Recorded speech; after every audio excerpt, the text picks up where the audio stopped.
በሰማይም ሆነ በምድር ከእግዚአብሔር ቀጥሎ የክብር ማዕረግ የተሰጣት የፈጣሪ ማደሪያ የሆነችው እመቤታችን ቅድስት ድንግል ማርያም በምድር ላይ ያለችውን ዕድሜ ፈጽማ በዕለተ ዕረፍቷ ከዚህ ዓለም አረፈች። ነገር ግን ሞቷ እንደ ሰው ሞት አይደለም። ፍልሰቷ ደግሞ የሰው ልጅ ሁሉ ትንሣኤ ማሳያ ነው። ነሐሴ 16 ቀን ቅድስት ቤተ ክርስቲያናችን የዚህችን ንግሥት የፍልሰቷን የትንሣኤዋንና የዕርገቷን ታላቅ በዓል በታላቅ ድምቀት ታከብራለች። እመቤታችን በጌቴሴማኒ በምትኖርበት ሰዓት የዕረፍቷ ቀን ደረሰ። ጌታችን መድኃኒታችን ኢየሱስ ክርስቶስም ቅዱሳን መላእክትን አስከትሎ መጣ። የእናቱንም ነፍስ ከክብር ሥጋዋ ጋር አዋህዶ ተቀበላት። በዚያን ጊዜ በዓለም ዙሪያ ወንጌልን ለማስተማር ተበታትነው የነበሩት ሐዋርያት በመንፈስ ቅዱስ ታዘው በደመና ተጭነው በድንገት ወደ ጌቴሴማኒ ተሰበሰቡ።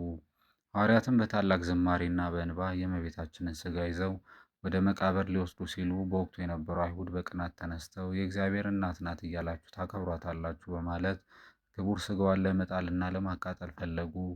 በዚያን ጊዜ እግዚአብሔር መልአክ መጥቶ የአይሁድን አለቃ እጁን አደረቀው። ሕዝቡም በእግዚአብሔር ኃይል ተደንቀው ይቅርታ ጠየቁ። የዚያም ሰው እጁ ተፈወሰች። ሐዋርያው ቶማስ በህንድ አገር ወንጌልን ያስተምር ነበርና በቀብሩ ላይ ሳይደርስ ቀረ። በኋላም በደመና ሲመጣ ዕረፍቷን አላየውም ብሎ በመቃብሩ ፊት ለፊት አለቀሰ። ሐዋርያትም መቃብሩን ከፍተው ሊያጽናኑት ፈለጉ። ነገር ግን ሲከፍቱት የእመቤታችን ሥጋ በመቃብር ውስጥ አልነበረም። መላእክት የእመቤታችንን ሥጋ ከዕፀ ሕይወት በታች አፍልሰውታልና። ቶማስም የእመቤታችንን ትንሣኤና ዕርገት በሰማይ አየ። ሰበኗን በረከት ተቀበለ። ወደ ሐዋርያትም ተመልሶ እመቤታችን ተነስታለች አረገችም ብሎ የምሥራቹን ነገራቸው። ሐዋርያትም የድንግልን ትንሣኤና ዕርገት አውቀው ጾሙን ጀመሩ።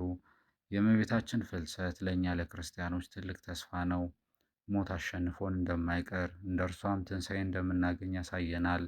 የእመቤታችን የቅድስት ድንግል ማርያም ፍልሰቷ፣ ትንሣኤዋና አማላጅነቷ ከሁላችን ጋር ይሁን።